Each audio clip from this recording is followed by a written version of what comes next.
មុននឹងគ្រូសង្ខេបគ្រូចង់បញ្ជាក់បន្តិចរឿងគ្រូបង្រៀនស្រុកស្រែនេះក៏ជាប្រភេទរឿងនៅក្នុងសម័យប្រមូលពន្ធនៅក្នុងសម័យសង្គមរាស្ត្រនិយមបាទសម័យរបស់សម្ដេចតាអីដែរហើយរឿងហ្នឹងគឺតកតងជាមួយនឹងបញ្ហារបស់ក្រុមគ្រូបង្រៀនដោយសារតែកាលពីសម័យខ្មែរក្រហមយើងបានដឹងហើយថាសម័យក្រហមសម័យប៉ុលពតនេះគឺកើតចេញពីក្រុមគ្រូបង្រៀនណាដំបូងលន់នល់គាត់ទម្លាក់ប្របាទនរោត្តមសីហនុចេញពីតំណែងហើយឡើងកាន់អំណាចពេលហ្នឹងធ្វើឲ្យក្រុមគ្រូបង្រៀនទាំងអស់អត់សុខចិត្តទេហើយលន់នល់ទម្លាក់សម្ដេចតាចេញពីតំណែងរបស់សង្គមរាស្ត្រនិយមហ្នឹងក៏លន់នល់ក៏ត្រូវបានក្រុមគ្រូបង្រៀនទាំងអស់យើងដឹងហើយសម័យមុនគឺគ្រូបង្រៀនប្រាក់ខែច្រើនណាស់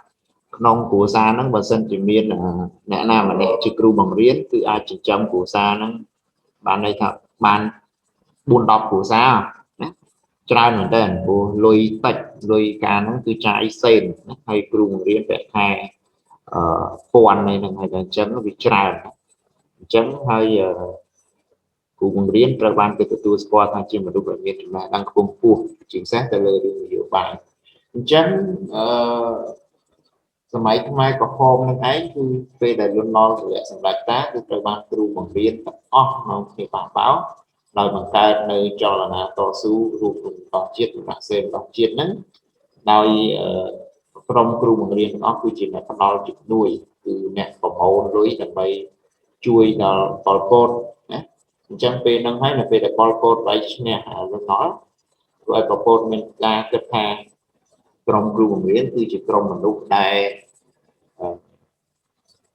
ប្រឆាំងណាបាទប្រឆាំងធំជាងគេក៏យកគ្រូបង្រៀនយកអ្នកចេះដឹងអីទាំងអស់យកទៅសម្រាប់ចោលឲ្យទៅប្រមូលប្រជាជនឲ្យចេញពីក្រុងភ្នំពេញទៅខេត្តបាត់ដំបងទៅភូមិភាគឦសានគឺយកទៅផ្សេងដើម្បីធ្វើកសិកម្មអញ្ចឹងទៅអានេះគឺជាដើមហេតុអញ្ចឹងគាត់ណែមុននឹងគ្រូនិយាយរឿងនេះគឺចង់ប្រាប់ថាកាលពីសម័យមុនមកគ្រូបង្រៀនគឺមានឋានៈខ្ពង់ខ្ពស់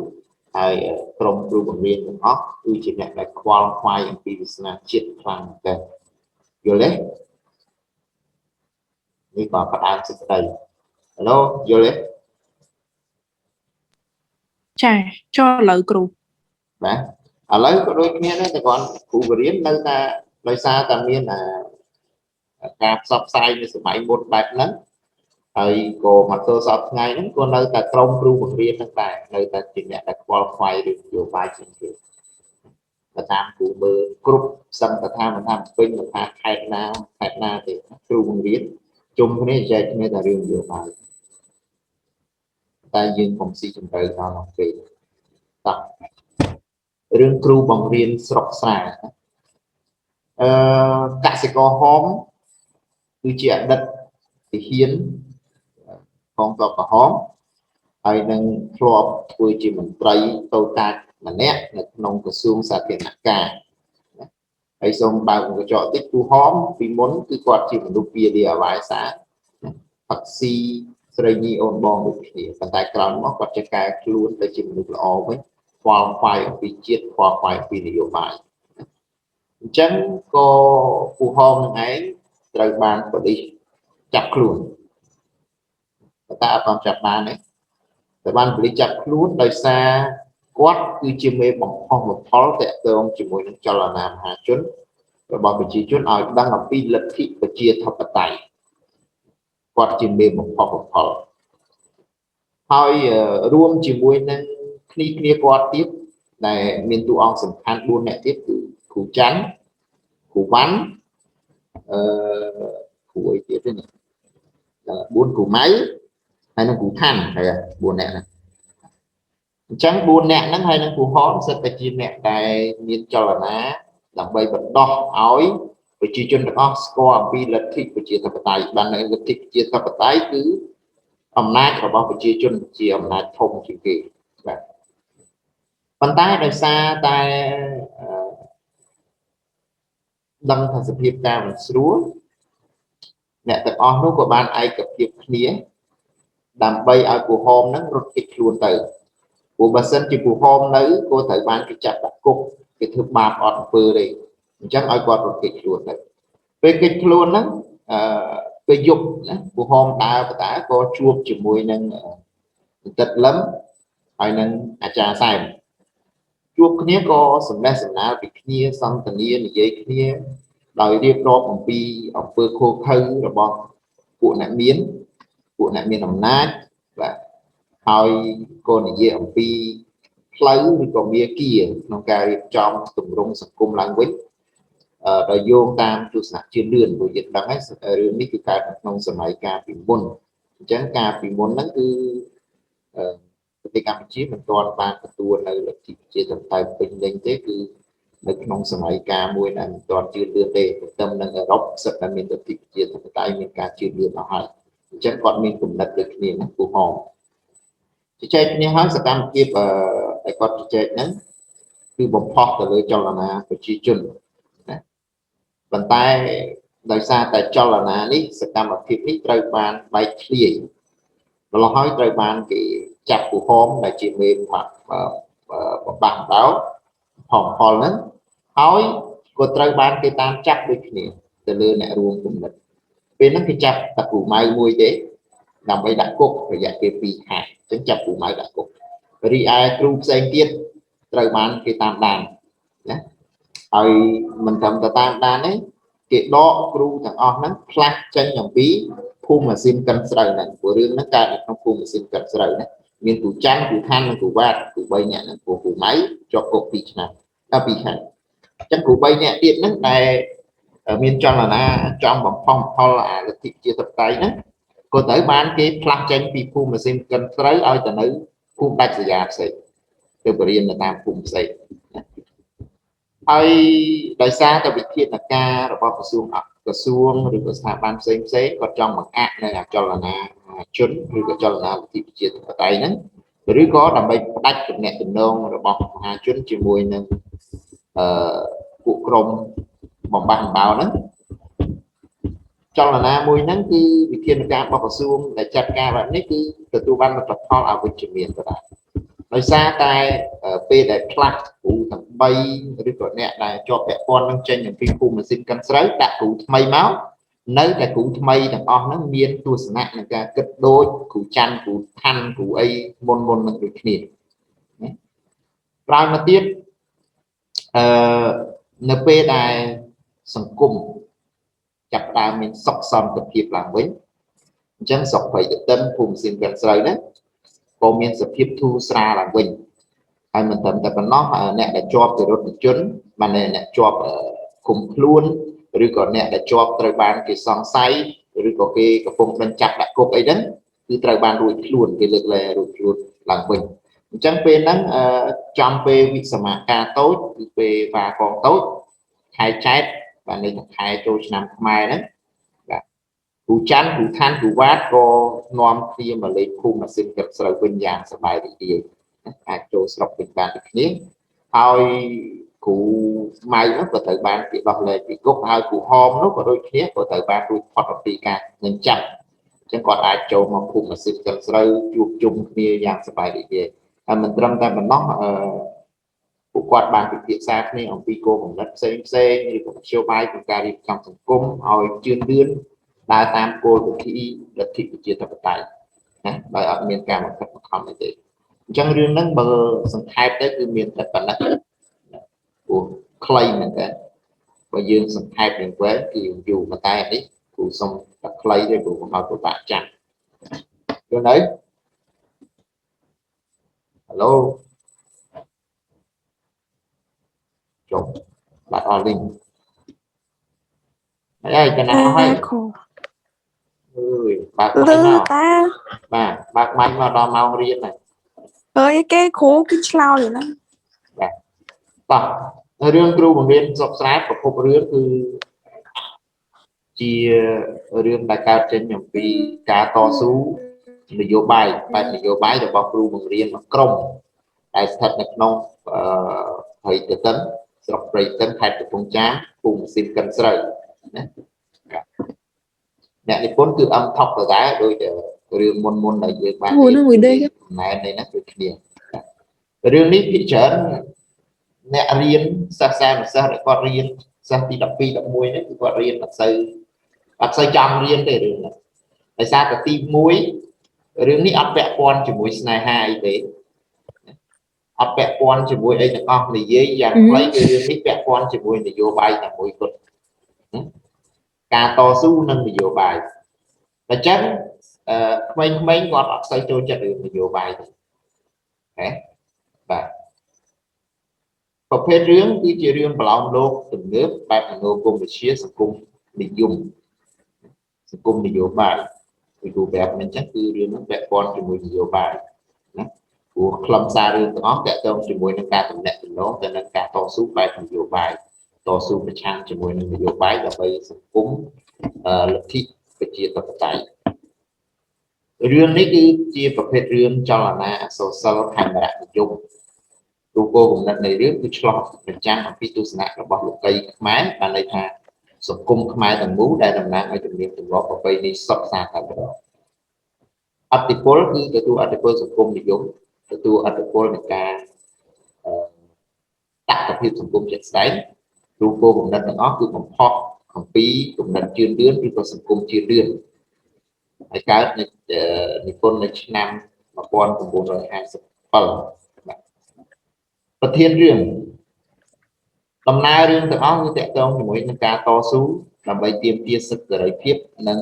លទ្ធិប្រជាធិបតេយ្យអញ្ចឹងយើងឃើញហើយទាំងអស់រឿងហ្នឹងគឺតួអង្គទាំងអស់សុទ្ធតែជាតួអង្គដែលមានឋានៈមានតួនាទីឬក៏យើងអាចនិយាយយ៉ាងខ្លីថាជាតួអង្គមន្ត្រីរាជការទាំងអស់គ្រូបង្រៀនក៏មន្ត្រីរាជការឧហមនោះក៏ធ្លាប់ជាមន្ត្រីរាជការនៅក្នុងក្រសួងសាធារណការអញ្ចឹងពួកគាត់សិតតែជាមន្ត្រីរាជការបានន័យថាបើយើងនិយាយអំពីជីវភាពរស់នៅរបស់ពួកគាត់គឺធូរធារបាច់តែប្រឹងអីណាពេកទេព្រោះជីវភាពគាត់ធូរធារហើយគាត់មានតែពិបាកប៉ុន្តែគាត់នៅតែមានការតស៊ូទាមទារដើម្បីសិទ្ធិសេរីភាពឲ្យប្រជាពលរដ្ឋទាំងអស់ដែលរស់នៅក្នុងសង្គមជាមួយគាត់ទោះជាគាត់មានឋានៈទូនាទីមានសេចក្តីសុខសាន្តនៅក្នុងការរស់នៅក៏ដោយគាត់នៅតែទាមទារលទ្ធិប្រជាធិបតេយ្យដើម្បីឲ្យប្រទេសរបស់ខ្លួនមានលទ្ធិប្រជាធិបតេយ្យហើយជឿនលឿនដោយប្រទេសដទៃព្រោះប្រទេសមួយការអភិវឌ្ឍធំជាងគេគឺលទ្ធិប្រជាធិបតេយ្យបើសិនជាប្រទេសនឹងអត់មានលទ្ធិប្រជាធិបតេយ្យទេលទ្ធិប្រជាធិបតេយ្យនោះបានន័យថាអំណាចទាំងអស់អាស្រ័យទៅលើប្រជាពលរដ្ឋមានសិទ្ធិបញ្ចេញមតិនៅពេលដែលមានកំហុសឆ្គងនៅក្នុងការដឹកនាំនៃមួយប្រជាពលរដ្ឋមានសិទ្ធិបញ្ចេញមតិទាំងអស់អញ្ចឹងបើសិនជាប្រទេសនឹងអត់មានលទ្ធិប្រជាធិបតេយ្យអញ្ចឹងបើជិះជាន់អំពើពុករលួយមានណាហ៊ានបញ្ចេញមតិអត់ទេណាដល់អញ្ចឹងទៅវាធ្វើឲ្យប្រទេសនេះអត់ជឿនលឿនកើតទេណាអញ្ចឹងបានជាពួកគាត់ក្រុមគ្រូបង្រៀនអញ្ចឹងគាត់មានចំណេះដឹងគាត់ដែរគាត់ដឹងថាការដែលកែតម្រង់សង្គមរបស់ប្រទេសខ្លួនឲ្យមានជាធិបតេយ្យគឺជារឿងមួយដែរធ្វើឲ្យប្រទេសមានការជឿនលឿននិយាយពីមូលបញ្ហាសម្ដៅទៅលើតើរឿងនេះយើងគួរតែប្រើវាទៅក្នុងសម្ដីបែបណាខ្លះឥឡូវគ្រូអត់ឲ្យនិយាយទៅក្នុងមូលបញ្ហាដែលគ្រូសរសេរទេគ្រូចង់សួរពួកយើងវិញណាលោកតើអត់ដល់គ្រូបញ្យល់ទាំងអស់ឥឡូវគ្រូចង់សួរវិញតើរឿងហ្នឹងពាក់ព័ន្ធជាមួយនឹងសម្ដីបែបណាខ្លះខ្ញុំបញ្ចេញតែ Cha to su chia diêm តស៊ូព្យាយាមមួយបាទវិធាន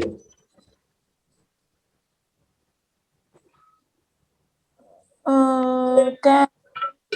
sẽ thông là dỗ bài បាទតើតើនយោបាយគឺនិយាយអំពីការចង់ប្រែក្លាយប្រទេសរបស់ខ្លួនឲ្យក្លាយជាប្រទេសជឿនលឿនតាមមធ្យោបាយគឺលទ្ធិប្រជាធិបតេយ្យឯទៀត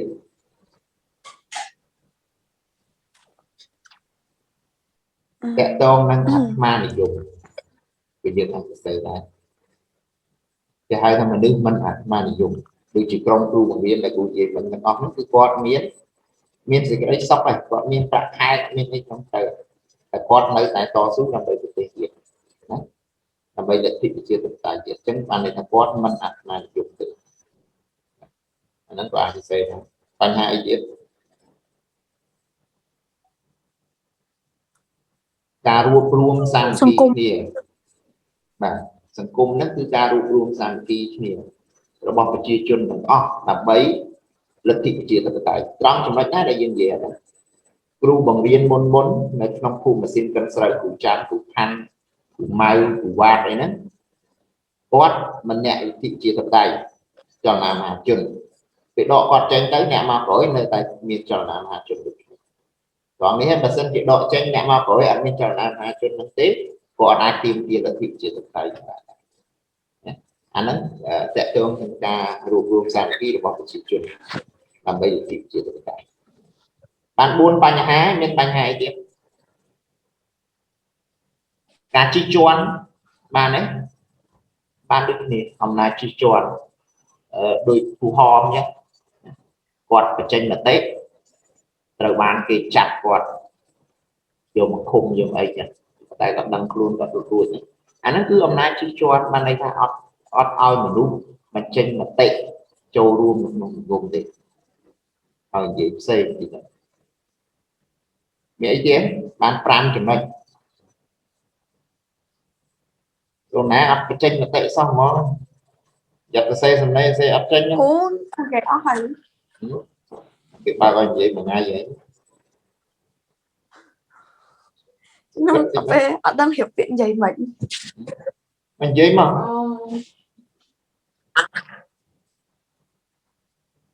និយាយមិនក៏បាននិយាយគូអ្នកកែមិនដឹងសោះ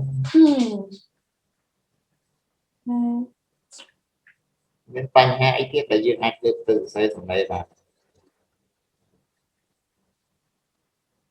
ហ្នឹងគ្រូគេនិយាយថាការផ្លាស់ប្ដូរនេះហ៎ផ្លាស់ប្ដូរសង្គមផ្លាស់ប្ដូរអីនេះលើដាក់ខ្ញុំសង្គមតាំងពីការនេះផ្លាស់ប្ដូរអញ្ចឹងទៅដើម្បីបានគេនោះសិតនេះមកវិញបាននេះគេកាលមុនមិនមានការគេសង្កត់ជិះជាន់អីដោយសារតែហ្នឹងហើយក៏ពេលទីមទាការនេះមកវិញអាហ្នឹងយើងនិយាយនៅទី2ចំណុចទី2បញ្ហាការតស៊ូដើម្បីទាមទារសិទ្ធិសេរីភាពរបស់ប្រជាពលរដ្ឋមកវិញវាសិទ្ធិសេរីភាពមានអីដែលយើងគិតថាវាអាចចូលទៅក្នុងសម្លេងដែលយើងអាចសរសេរបានទេត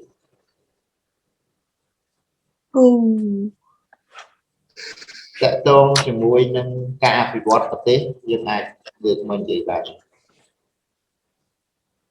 បានដោយសារអីអានេះគឺនិយាយអំពីគ្រូបង្រៀនបានគ្រូបង្រៀនតើកាលណាយើងនិយាយពីគ្រូបង្រៀនគឺពួកគាត់ដើរតួនាទីជាអ្នកបណ្ដុះបណ្ដាលធនធានមនុស្សទៅហើយធនធានមនុស្សគឺជាកត្តាធំជាងគេក្នុងការអភិវឌ្ឍប្រទេសអញ្ចឹងរឿងនេះនិយាយពីក្រុមគ្រូបង្រៀនក៏និយាយពីការអភិវឌ្ឍប្រទេសដូចគ្នាសម្ដីដែលតកតងជាមួយនឹងការអភិវឌ្ឍប្រទេសគឺយើងអាចលើកមកនិយាយបាន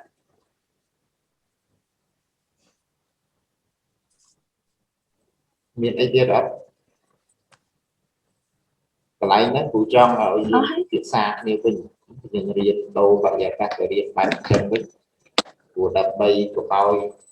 ប្រាប់តែគ្រូទៅអត់ដែរតែចិត្តអត់យល់អត់ចាំខ្លួនឯងថាប្រទៀតបែបណាគួរសរសេររឿងបែបណាអូខេមានប៉ុណ្ណឹងបញ្ហាធំជាងគេគឺសកម្មភាពតស៊ូរបស់ចលនាមហាជននិងទី2គឺវិធានការបង្ក្រាបការរាំងស្ទះដល់ខ្សែរយៈ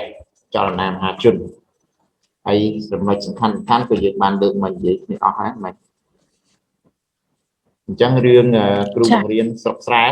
ចប់ប៉ុណ្ណេះ